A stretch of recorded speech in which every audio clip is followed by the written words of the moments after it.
ঋতুর অবস্থায় স্ত্রীর কাছে গমন করা হারাম। ঋতুকালীন নিজের বিবির কাছে গমন করা একেবারে হারাম হারাম হারাম। কোনো মানুষ যদি ঋতুকালীন নিজের স্ত্রীর সঙ্গে মেলামেশা করে নাই, তাহলে আল্লাহ রাব্বুল আলামিন তার জন্য কাফারা লিখে রেখেছেন, জরিমানা লিখে রেখেছেন। জরিমানা যদি না দেয় তাহলে সে লোকটা গুনাহগার হয়েই থেকে যাবে। আর ক্ষতিটা কি হবে তার? যদি যদি যদি ধরে নেন ওই ঋতুর অবস্থাতেই মিলামিশা করার ফলে এবার যদি তার পেটে বাচ্চা চলে আসে, তো আপনি হারাম অবস্থায় নারীর সঙ্গে মিলিত হয়েছেন। আর হারাম অবস্থায় মিলিত হওয়ার কারণে পেটে বাচ্চা চলে এসেছে। এই বাচ্চাটা জিন্দগির মতো তাতে ইবলিস শয়তানের ইজারাদারি কায়েম হয়ে গেছে, ভাগ বসে গেছে। আমি আমার বাচ্চাটাকে 100 ভাগের ভেতরে 95 ভাগ আমার বাচ্চা বলতে পারবো না, 100 ভাগ আমি বলতে পারবো না। কেন বলতে পারবো না? আমি ভুল করেছি গোড়াতে, যার কারণে আল্লাহ রাব্বুল আলামিন পরিষ্কার বলেছেন শারিকুহুম বিল আমওয়ালি ওয়াল আওলাদ। খবরদার, এই কাজে কোনো মানুষকে জড়িত হতে হবে না। কেন? সে আমাকে বরবাদ করার জন্যই আমার দুশ্মন। দুশ্মন কোনোদিন ভালো করে না, দুশ্মন কোনোদিন আমার উপকার করে না। হলো? এইবার ভুট্টা মারলেন 100 কুইন্টাল। একটা মাদ্রাসাওয়ালা এসছে চেক নিয়ে, হাই সাহেব আমরা মিটনা মাদ্রাসা থেকে এসছি। তো হাজি বলছে, আচ্ছা গলিতে ভালো একটা দানা দেখতে পাইছো ভুট্টার?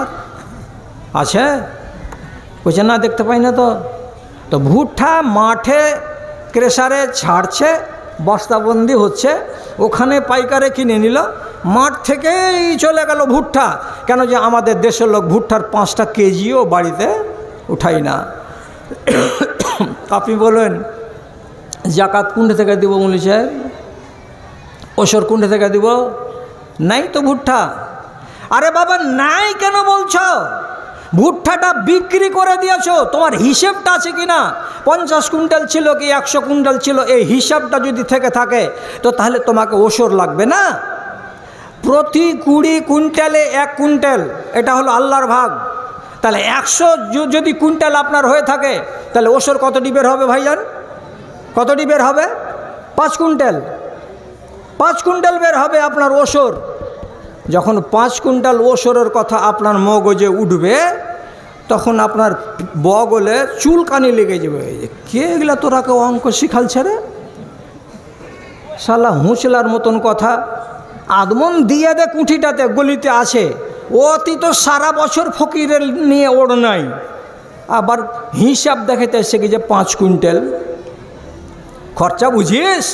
বেটাকে বলছে কত টাকা খরচা হয়েছে জমিতে, কত সেচ আর কত খাদ লেগেছে। মুখে এলো আর বলে দিলি যে 20 কুইন্টালে 1 কুইন্টাল, 20 কুইন্টালে 1 কুইন্টাল। মুখে যত বলা সহজ, কাজ করা তত সহজ নয়।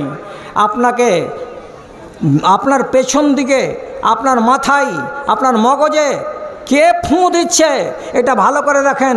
ফুঁ দেওয়ার একটি মাত্র যে দায়িত্ব নিয়ে রেখেছে আপনাকে বিভ্রান্তির পথে পরিচালিত করে আপনার আখেরাতকে বরবাদ করে জাহান্নামের সাথী বানানোর ঠিকাদারি যার কাছে আছে, তার নাম ইবলিস শয়তান। সেই আপনাকে ফুঁ দিচ্ছে। না, 5 কুইন্টাল কখনো দেওয়া যায়? তাহলে আপনারা কথা বলছেন না। বাংলাদেশের লোক কথা বলার জন্য মুখিয়ে থাকছে, একবারে মুখিয়ে আছে। কখন বলবে মৌলভী সাহেব? তো বলবে হ্যাঁ জি। আরে একটু সাড়া দেন। এই যে জমিনে ভুট্টা আপনি মেরে নিলেন, ধান আপনি মেরে নিলেন, বেটাকে বলছেন ঠেলা আছে বেটা, জমি করতে ঘাম ছুটে গেছে, জমি আমার। বারবার আপনি বলছেন জমি আমার, জমি আমার। আল্লাহর কসম খেয়ে বলছি জমি আপনার নয়। তাহলে কার? তোমার না। তা আমি কেন চাষ করছি? আল্লাহ তাআলা বলছেন মালিক যেটা আসল সেটা হলাম আমি। আমি তোমাকে অস্থায়ী মালিক বানিয়েছি, কিছুদিনের জন্য মালিক বানিয়েছি, তোমাকে চিরদিনের জন্য আমি মালিক বানাই নাই। কয়দিনের জন্য আল্লাহ? কয়দিনের জন্য? 60 সালের রেকর্ডটাকে কি বলে? এলআর। 60 সালের আরএস। 60 সালের রেকর্ডটা হলো আরএস। আরএস রেকর্ডে শ্রীপুর গ্রামের ডাক্তার জাকারিয়া আমার শ্বশুরের নামে 24 থেকে 25 বিঘা জমি। আর আমার শ্বশুর মরার পরে শাশুড়ি বেঁচে আছে, তারপরে যদি দেখছি তো এই 1 কাঠাও আমার শ্বশুরের নামে নাই। কোথায় গেল? 5টা বেটি 5 জায়গাতে আছে, আর 4টা বেটা গ্রামে আছে। সব জমি 4 বেটার খতিয়ানে গিয়ে ঢুকে গেছে। জমিটা কি জাকারিয়া ডাক্তারের? ও যদি বলে যে আমার, তো তোমার জমি এই খতিয়ান থেকে কেটে তোমার বেটার নামে খতিয়ানে ঢুকে গেল। তোমাকে যদি আল্লাহ এরকম করে যে 10 বছর পরে তোমাকে আবার জিন্দা করে দিয়ে পাঠালো, পাঠিয়ে বললে আরে রেল লাইনের উপরের জমিগুলো আছে না, বেঁচে দিয়েছিস? বেঁচে দিয়েছি বাজান। তো জুতা খাড়ো করে রাখবো যে জমি তুই তৈরি করেছিলি, আমি করেছিলাম রে হারামখোর। আর বলার হিম্মত আছে?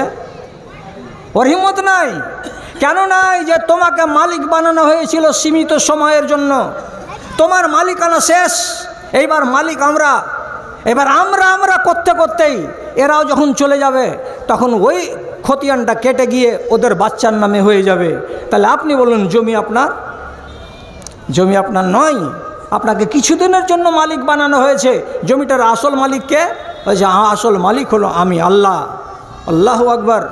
ধুলিয়ান বাজার থেকে দক্ষিণ দিকে একটু চলে যান, এই বছরে 11টা গ্রাম কেটে গঙ্গাতে পড়ে গেছে। পানি ছাদের নামবে তাই নিয়ে 2 পড়োশিতে লাঠি হাতে করে দাঁড়িয়ে আছে।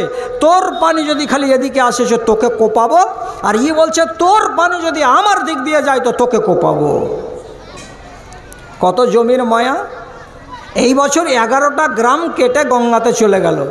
মেয়ে ছেলে পেলে এমনি করে বুকে বুকে মারছে আর করছে আল্লাহ জি সব চলে গেল, আল্লাহ জি সব চলে গেল। তোমার যে বাড়ি ছিল কোথায় তোমার বাড়ি? তোমার যে জমি ছিল কোথায় তোমার জমি? যদি তোমার হয় তো গঙ্গার বুকে চলে গেল, তুমি আটকাতে কেন পারলে না? তাহলে আসল মালিকটাকে? আল্লাহ রাব্বুল আলামিন বলছে ইন্নাল আরজা লিল্লাহি ইয়ারসুহা মাইয়াশাউ মিন ইবাদি। সারাটা দুনিয়ার জমিন, এই হরিশ্চন্দ্রপুরের মাঠের জমিন আর মিলনগড়ের মাঠের জমিন, মালদাহের যত জমিন, সারা ভারতবর্ষের যত জমিন, সারা দুনিয়ার যত জমিন, সবেরই মালিক হলাম আমি আল্লাহ। আমার যাকে মন চাই আমি তাকে জমি দান করি, আর আমার যাকে মন চাই না আমি তাকে জমি দান করি না। আপনাকে ভালো লেগেছে, আল্লাহ তাআলা 30 বিঘা জমি দিয়েছেন, জমির মালিক হলেন আল্লাহ তাআলা, আপনি হলেন আল্লাহর হিসাব অনুযায়ী বর্গাদার। কতদিনের? যতদিন জীবিত আছেন ততদিনের। তাহলে আপনি এই দেশে নিয়ম করা আছে যে জমিটা কোনো একটা লোক যদি করে, তাহলে আমরা ওটাকে আমাদের ভাষা কি বলি? মুনকুত করা। মুনকুত মানে কি? যদি জয়া ধানের টাইম হয় তো 4 কুইন্টাল নিব, আর যদি আমন ধানের সময় হয় তাহলে 3 কুইন্টাল নিব, কেন? যে জমিটা আমার। তাহলে আপনি একটা লোককে জমিটা করতে দিয়েছেন বলে লোকটা 4 ভাগের 3 ভাগ নিয়ে নিল, আর আপনি 1 ভাগ নিলেন। যেহেতু জমিটা আপনার, তো আল্লাহ রব্বুল আলামিনের এইটা জমি, এই জমির ফসলে যদি আল্লাহ তাআলা বলেন তোদের দেশের অঙ্ক নয়, আমার অঙ্কটা শুন, আমি তোর কাছে 3 ভাগের ভাগ নিব না, 4 ভাগের ভাগ নিব না, 20 কুইন্টালে 1 কুইন্টাল দিস, তার মানে 20 ভাগের ভাগ থাকলো তোর সাথে। আল্লাহ তাআলা কত বড় মেহেরবানি করেছেন। এই 1 কুইন্টাল ধান বা 1 কুইন্টাল ভুট্টা দিতে আপনার মর্গে টান পড়ছে। হ্যাঁ, এত দেওয়া যায়? যদি না দেন তাহলে আল্লাহ রাব্বুল আলামিন বলছেন বান্দারে তোমার ঘরের কুঠিতে যদি 25 কুইন্টাল বা 30 কুইন্টাল ধান থাকে, তো ওই ধানের ভেতরে তোমারও ধান আছে, আর তোমার জানের দুশ্মন ইবলিশ শয়তানেরও ধান ভাগে ভরা আছে। ভাগে যদি ব্যবসা করো ইবলিশের সাথে চট্টি উদাম হয়ে যাবে, ভাগে যদি নিয়ে নাও ইবলিশ শয়তানকে, তোমার ঈমান বরবাদ হয়ে যাবে। কেমন ঈমান বরবাদ হবে? আল্লাহ তাআলা বলে দিয়েছেন হারাম মালকে যদি হালাল মালের সঙ্গে মিশিয়ে দাও তাহলে সম্পূর্ণ মালটা হারাম হয়ে যাবে, আর হারাম মালকে যদি সেবন করো তাহলে তুমি গুনাহগার হবে, তোমার জীবনে দোয়া কবুল হবে না, তোমার জীবনে নামাজ কবুল হবে না। কেন? যে তোমার মালটা স্বচ্ছ নয়। আর এই রকম করে যদি জীবন কাটাও রে, তাহলে ইবলিশ শয়তান বগল বাজাবে আর বলবে ওরে আমার বান্দারে, ওরে আমার বন্ধুরে, তোমার মতো লোকটাকেই সাথে করে নিয়ে আল্লাহর জাহান্নামে আমি যাব। মাল ছেড়ে দেন হাত থেকে, মাল ছেড়ে দিতে হবে। ইন তুতিউল্লাহ ওয়া রাসূলাহু, যদি আল্লাহর এবং আল্লাহর রাসূলের ইতাআত করেন তাহলে এখানে ঈমান পাওয়া যাবে, আর তাহলে আপনি কল্যাণ পাবেন। আর যদি আল্লাহ এবং আল্লাহর রাসূলের ইতাআত করতে না পারেন তাহলে আপনার মতো অনেক লোকের নাম আছে, আব্দুল্লাহ আর আব্দুল সালাম আর জিয়াউর রহমান আর মুজিবুর রহমান, যারা জাহান্নামের লকড়ি, জাহান্নামের ইন্ধন, এগুলো দেখে লাভ নাই। তাহলে 1 নম্বর শত্রু আমাদের, সে কে? ইবলিস, শয়তান। এর হাত থেকে আপনাকে নিজের ঈমানটাকে সব সময় বাঁচাবার চেষ্টা করতে হবে। তারপরে চলুন, মনে আছে না ভুলে গেছেন? মনে আছে না হাওয়া হয়ে উড়ে গেছে? আমি কি বলেছিলাম আপনাকে? যে আপনার ঈমানের শত্রু হলো 2 নম্বর, তার নাম কি? আওলাদ। আওলাদ মানে বেটা আর বেটি। বেটা বেটি হচ্ছে আপনার, এরাকে আরবিতে বলা হয় আওলাদ। এরা হলো আপনার জানের শত্রু, আপনার ঈমানের শত্রু। সবাই কি? সব নয়, সব নয়। কোরআনে আল্লাহ তাআলা একটা শব্দ বলেছেন, মিন। ইন্না মিন আজওয়াজিকুম ওয়া আওলাদিকুম, তোমাদের ভিতরে কারো কারো স্ত্রী, তোমাদের ভিতরে কারো কারো আওলাদ, তোমাদের ঈমানের শত্রু, তোমাদের জানের শত্রু, তোমাকে বরবাদ করে রেখে দেবে, তোমাকে পঙ্গু করে রেখে দেবে।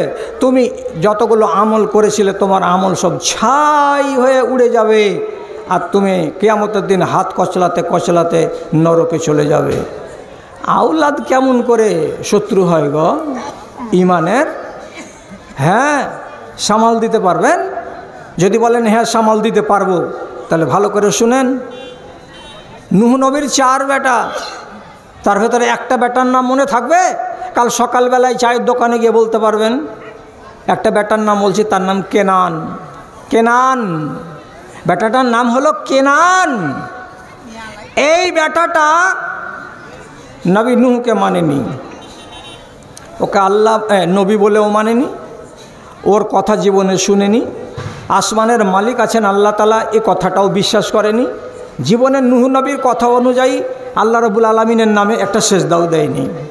এত বাঁকড়া, এত হ্যাঁকড়া, এত বেওয়াফা, আর এত সাংঘাতিক আওলাদ এটা। কিন্তু বাপের তো জানে মায়া আছে, বাপের জানে তো মমতা আছে, কিছুই হোক এটা আমার বেটা। এবার শুনেন, আল্লাহ রাব্বুল আলামিন বললেন, ফাসনাইল ফুলকা বিআয়ুনিনা, আমার চোখের সামনে একটা নৌকা বানাও। কেন নৌকা বানাও? তুমি 950 বছর ধরে এদেরকে ডাকলে হেদায়েতের পথে, এরা কেউ শুনলো না, এরা কেউ শুনলো না। তুমি তখন আমার কাছে দোয়া করেছিলে, বদদোয়া, কি বলে? এই আল্লাহ, এদের একটা বংশ যেন কেউ বেঁচে না থাকে, একটাও যেন কেউ দুনিয়াতে না জীবিত থাকে, সবকে সাবার করে দাও, সবকে গায়রত করে দাও, সবকে ধুলিসাৎ করে দাও। তোমার দোয়া কবুল করেছি, সবকে মেরে শেষ করে দেব। ষাঁড়ও যাবে আর ষাঁড়ের পোকাও যাবে, মরবে সবাই। কিন্তু তোমার যে আরও 3টা বেটা আছে, তোমার যে আরও 20-30টা লোক আছে সঙ্গী, যেই কটা লোক তোমাকে মেনেছে, ওরা যে ডুবে মরে যাবে তখন কি হবে? আর দুনিয়াটাকে যদি এইভাবে বন্যা দিয়ে পয়মাল করে দেওয়া যায়, তাহলে আগামী দিনে গরু কোথায় পাবো, ছাগল কোথায় পাবো, ভেড়া কোথায় পাবো, কুকুর কোথায় পাবো, বিড়াল কোথায় পাবো? আল্লাহ রাব্বুল আলামিন বললেন, তোমার নৌকাতে প্রত্যেকটা জীবের জোড়া জোড়া জোড়া জোড়া জোড়া জোড়া করে উঠিয়ে নাও, আর নেওয়ার পরে যে মানুষটি ঈমান এনেছে সেই মানুষটিকে নাও। আমি এক্ষুনি তোমার এই মাটিতে বন্যা নাজিল করব। তোমার এই মাটিতে এমনই বন্যা নাজিল হবে যে সারা জগতে, সারা জীবনে, দুনিয়াতে এত বড় বন্যা কোনো মানুষ কখনো আর দেখে নাই। কি হলো? কোরআন বলছে ওয়াফারাত তান্নুর, আপনার আহলিয়া, আপনার স্ত্রী চুলহা জ্বালেছে, কাঠি মারছে, মেরে আগুন জ্বালিয়েছে, রুটি পাকাবে। তো রুটি পাকাতে পাকাতে হঠাৎ ও আওয়াজ দিয়ে বলছে, রহিমের আব্বাজি, আর রুটি হবে না। কেন রে? ওই যে চুলহা দিয়া পানি বের হচ্ছে, যেমন উবে পানি উঠে, চুলহা দিয়ে পানি বের হচ্ছে। এ রাংনা, ও রাংনা, ও রাংনা, প্রত্যেকটা বাড়ি বাড়ি, প্রত্যেকটা গলি গলি, প্রত্যেকটা ডোবা জায়গা, যেখান সেখান দিয়ে জমিনের তলা থেকে পানি একদম ভুল ভুল ভুল ভুল ভুল ভুল করে বেরিয়ে যাচ্ছে। আর উপর থেকে ঝড় আর বৃষ্টি, এত পানি হলো, এত পানি হলো যে যদি এইরকম পানিগুলো আল্লাহ তাআলা 6 ঘন্টা থেকে 8 ঘন্টা দেন, তো তাহলে পিপল তারার এলাকায় একটা জায়গা উঁচু থাকবে? একটা জায়গা উঁচু পাওয়া যাবে না। এবছর উত্তরাখণ্ডে 6 ঘন্টা বৃষ্টি হলো, তো 6 ঘন্টা বৃষ্টি হয়ে পাহাড়ের আল আর কিয়ার উপর আর নিচ, এদিক আর ওদিক থেকে এত পানি নামলো যে 129খানা বিল্ডিং, যেগুলো কিনারাতে ছিল 5 তলা আর 4 তলা আর 3 তলা, 129খানা বিল্ডিং 1 ঘন্টার ভিতরে চলে গেল রসাতলে। আর প্রায় 2500 ট্যাক্সি কোথায় যে বহে চলে গেল, আর ট্রাক আর বাস, আর কেউ হিসাব রাখে না। যারা চালাক ছেলেপিলে অ্যান্ড্রয়েড মোবাইল রেখেছে এবং ওদের ফেসবুকে নেট আছে, ওরা সবাই দেখেছে কত বড় আল্লাহ তাআলা বন্যা দিলেন। যখন বন্যাতে এমনি এমনি করে সাঁতার দিচ্ছে কে? বেটা কেনান। তখন নবীজি যে বলছেন নৌকা চালাতে চালাতে বেটার কাছে গিয়ে, বেটা নৌকাতে চলে আই, বাঁচবি না রে বাপ, বাঁচবি না, নৌকাতে চলে আই। তখনও কিন্তু ছেলে বেয়ারামি করে জবাব দিয়ে বলছে, সাহাবি আলাল জুদি ইউসেমনি মিনাল মা। কিসের জন্য ডাকছো? তোমার আল্লাহর নৌকাতে। আমি তোমার আল্লাহকে মানি না, তোমার নৌকাতে আমি চড়বো না। আমার সামনে জুদি পাহাড়, এখান থেকে হাফ কিলোমিটার যদি সাঁতার দিয়ে যাই তাহলে আমি জুদি পাহাড়ে চড়ে নিব। আর জুদি পাহাড়ে যদি চড়ে যাই তাহলে পরে আর আমাকে কেউ মারতে পারবে না। নবী নূহ বলছেন, বেটারে এটা হলো আযাব, আজ আযাব থেকে কেউ রেহাই পাবে না। যদি পাহাড়কেও যদি আল্লাহ রাব্বুল আলামিন ঢেকে দিতে ইচ্ছা করেন তো পানি দিয়ে ঢেকে দেবেন, তোমরা রেহাই পাবে না। আমি বারবার করে বলছি, বেটা নৌকায় চলে আয়, নৌকায় চলে আয়। অথচ শয়তান বেটা নৌকায় উঠছে না। তো বাপের জানে দয়া আছে, ও মনে মনে বলছেন, শালা বদমাস ছেলেটা কথা শুনে না, ও সাঁতার দিচ্ছে, ওই অবস্থাতেই পিছন দিক থেকে খপ করে ওর গেঞ্জিটাকে ধরবো আর ধরে উপর দিকে উঠিয়ে নৌকাতে করে নিব, তাহলে ছেলেটা আর মরবে না। ভিতরে দয়া আছে, ফাটছে। তখন থামতে না পেরে আল্লাহ তাআলাকে বলে পাঠাচ্ছে কি, আল্লাহুম্মা হাজা আলী, এ আল্লাহ এটা আমার পরিবার, এটা আমার ছেলে, আমার চোখের সামনে ডুবে যাবে। আমার চোখের সামনে আমার বেটা এত জোয়ান ছেলে যদি ডুবে যায় আর বাপ যদি দেখতে থাকে তো কত কষ্ট লাগে। ভাইজানেরা,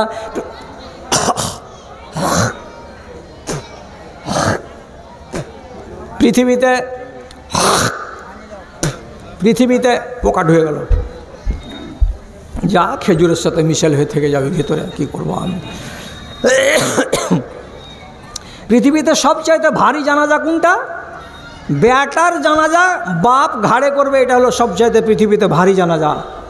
এর মতো জানাজা ভারী নাই। যদি বেটা বাপের জানাজা ঘাড়ে করে তো এটা ভারী নয়। আপনার 80 বছর বয়স হয়ে গেছে, আপনার মরার টাইম হয়ে গেল, আমি বেটা, আমার বয়স 40 বছর, আপনার জানাজাকে আমি ঘাড়ে করব, এটা ভারী নয়। কিন্তু আমি 80 বছরের আর বেটা হলো 40 বছরের, 40 বছরের টকটকে জুয়ান ছেলের যদি জানাজা বাপকে ঘাড়ে নিতে হয় তাহলে এটা সব থেকে ভারী জানাজা। কেঁদে কেঁদে কেঁদে কেঁদে কেঁদে কেঁদে সহ্য করতে পারবেন না। 22 তারিখের দিন মারা গেছে পাকিস্তানের একটা নওজোয়ান ছেলে, মৌলানা তারিক জামিলের। আর আজ 22 তারিখের পরে মাস গেল আর আজকে 6-7 দিন হয়ে গেল, এখনও ওয়াজ করতে উঠছে তো খালি হু হু হু হু করে কাঁদছে। কাকে বলে? নওজোয়ান বেটাকে বলে। নবী নূহ বলছে, আল্লাহ এটা আমার আহাল, ডুবে যাচ্ছে, আল্লাহ ডুবে যাচ্ছে, আমি ডুবতে দিব না, আমি আমার ছেলের হাত ধরে নৌকাতে উঠিয়ে নিব।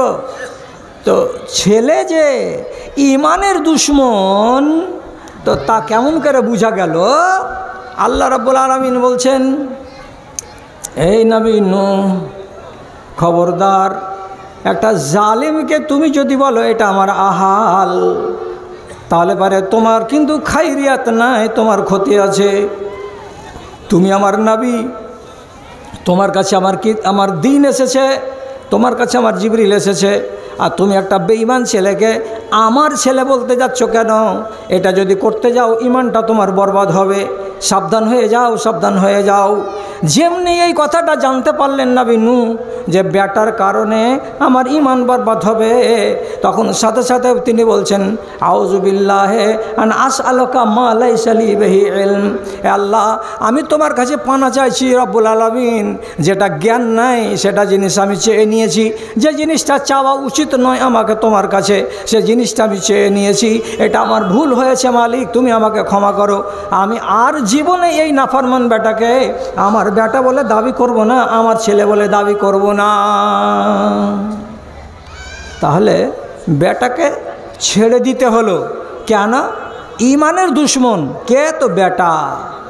এখন আপনার বাড়িতে যদি বেটা থাকে এইরকম, যে ছেলেটা আপনার ঈমানের দুশমন, কেমন ঈমানের দুশমন? আপনি বলছেন হারে মজবুর, নমাজ কেন পড়িস না তোরা রে? আমি মরবো যেদিন সেদিন তোকে জানাজাতে থাকতে দিবে রে। তো ছেলে কি জবাব দিছে? অত তোকে ভদর ভদর করতে কে পাইট করেছে? তোর কাম হলো মরবার, তুই মরে যা। কে আমাকে দিবে না আর কে আমাকে দিবে ওইটা আমি দেখে নিব। আমি নামাজ পড়ি নাহি না পড়ি, তুই কি আমার কবরে যাবি নাকি? না তোর কবরে আমি যাব? ছেলে এমন করে বাপকে শাসানি দিচ্ছে, ছেলের কিছু খাটে না।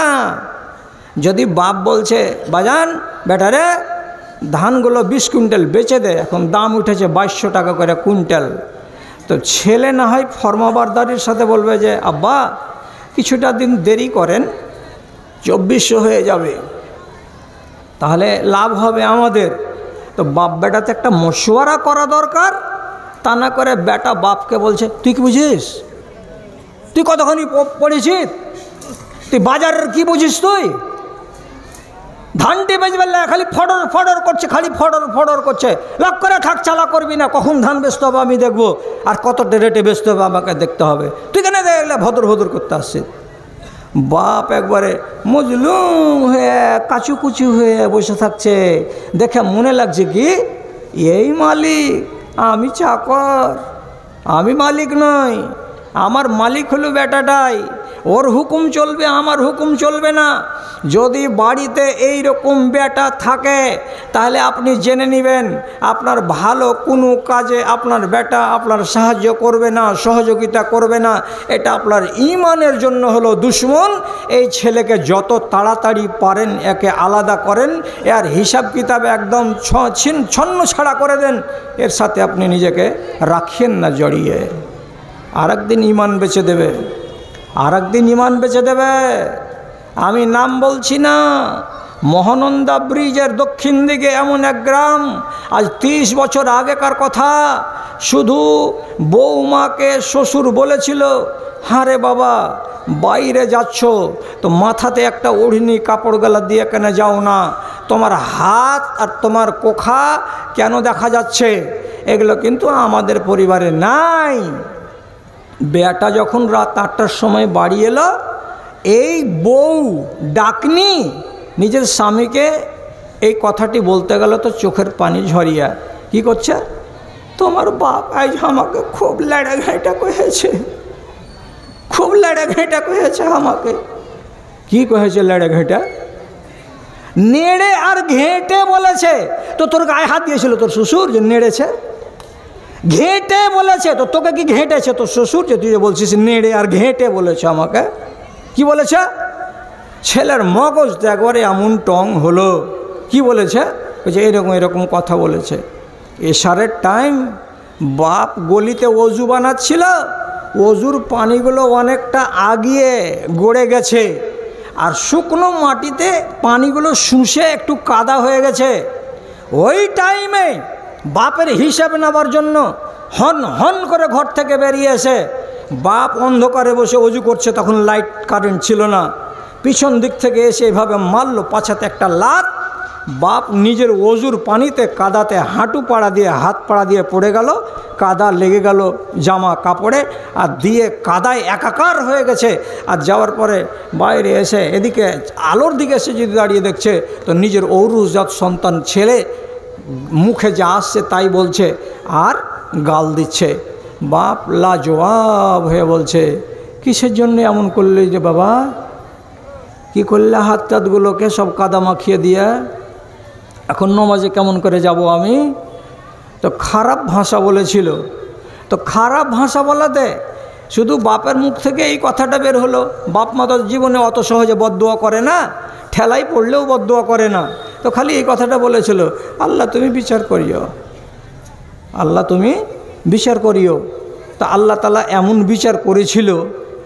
বিচার করেছিল যে মালদা যাওয়ার পথে, মালদা যেতে গিয়ে পীরগঞ্জ পার হয়ে এমন এক জায়গাতে গিয়ে অ্যাক্সিডেন্ট হলো। মগজ ছিত্রা 20 হাত দূরে পড়ে আছে, কাউয়াতে খাচ্ছে।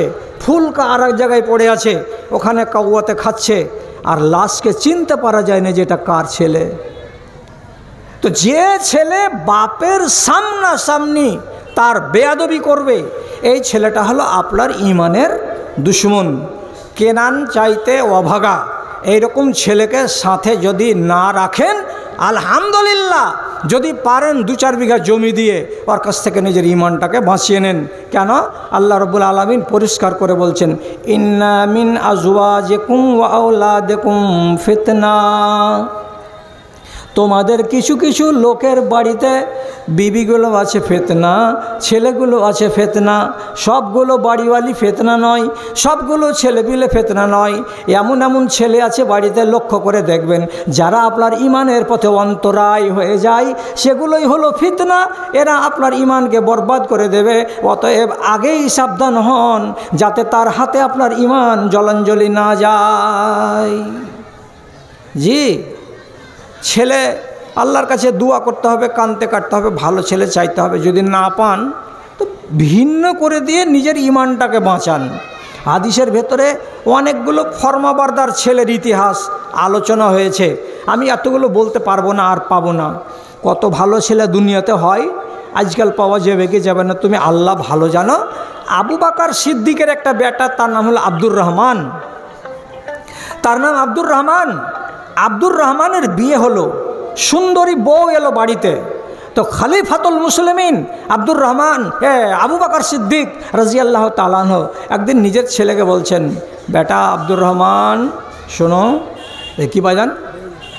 তো বলছে, যেদিন থেকে এই মেয়েটার সঙ্গে তোমার বিয়ে দিয়েছি, সেদিন থেকে তোমাকে দেখছি জোহরের টাইমে সম্পূর্ণ 4 রাকাত জামাতে পাও না।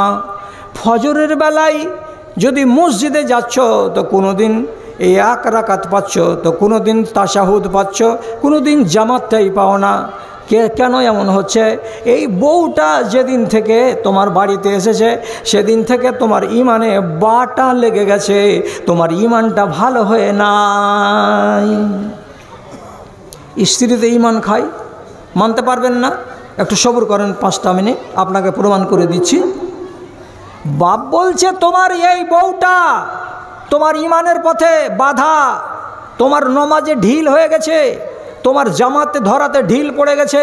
কিসের কারণে? তো বউয়ের কারণে তুমি ফিতনাতে পড়ে গেছো। কি?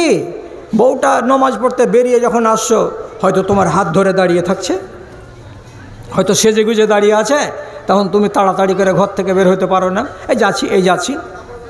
বউয়ের মোহাব্বতে পড়ে তুমি রাইট টাইমে মসজিদ যেতে পারো না। তো তাহলে যে স্ত্রী তোমার ইমানকে নষ্ট করে দেবে, সেই স্ত্রী তোমার সংসারে থাকার যোগ্য নাই। অতএব আবু বকর সিদ্দিক সোজা সোজা হুকুম দিয়ে বলছেন, তাল্লিকহা, বেটা এই বউটাকে তালাক দিয়ে দাও, বউটাকে রাখা চলবে না।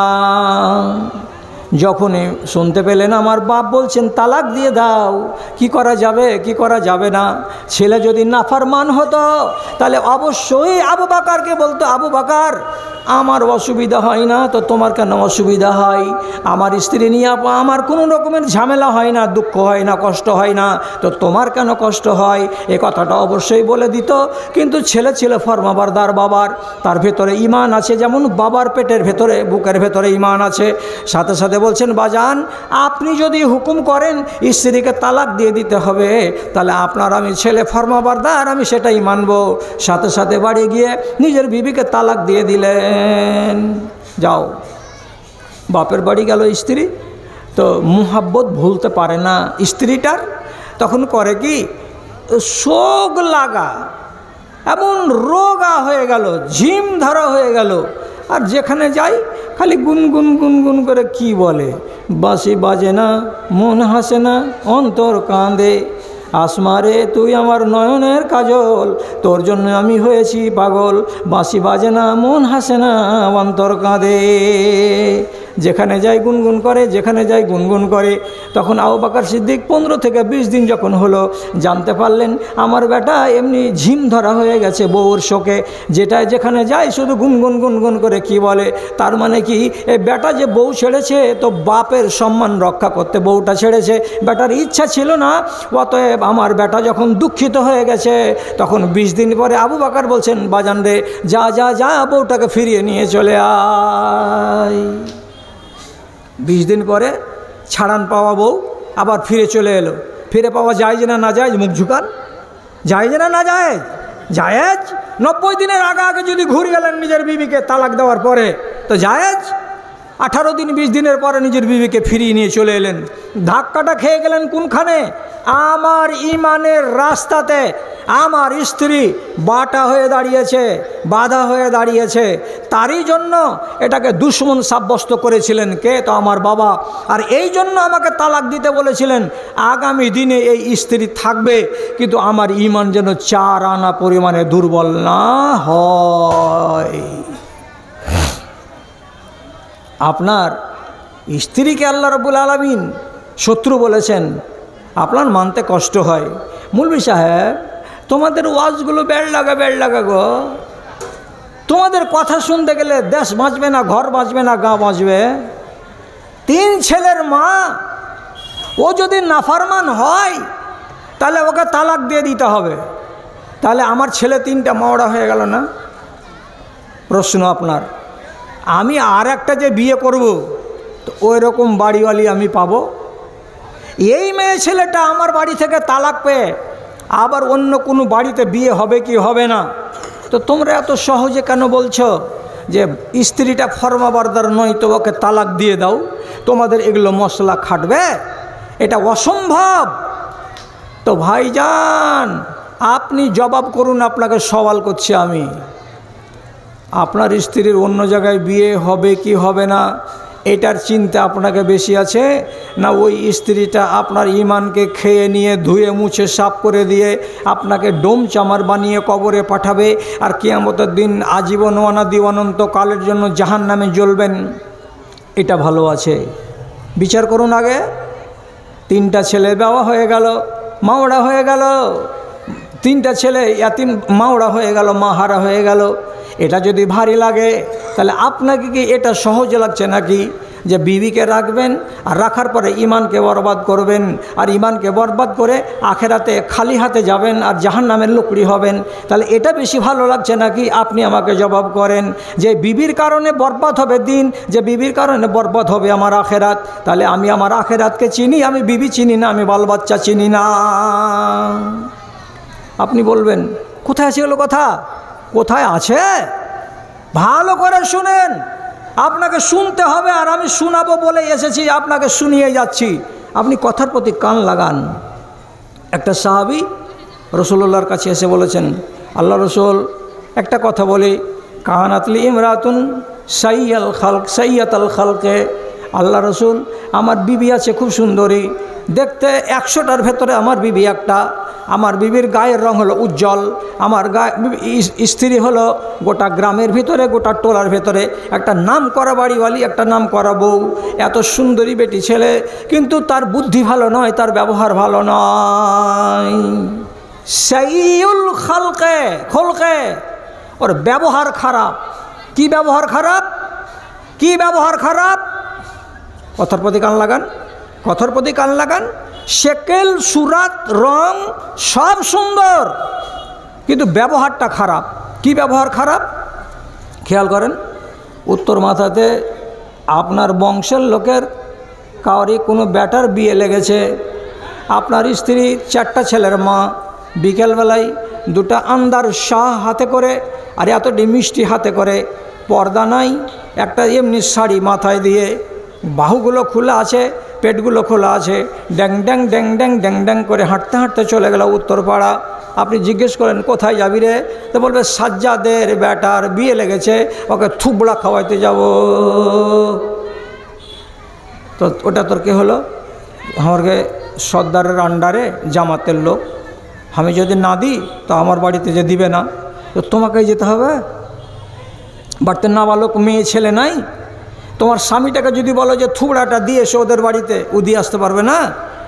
তো তুমি এই রকম করে মুখ খুলে দিয়ে, শরীরকে খুলে দিয়ে, কাপড়কে আধা আধা ঢেকে আর আধা আধা খুলে, এইভাবে যে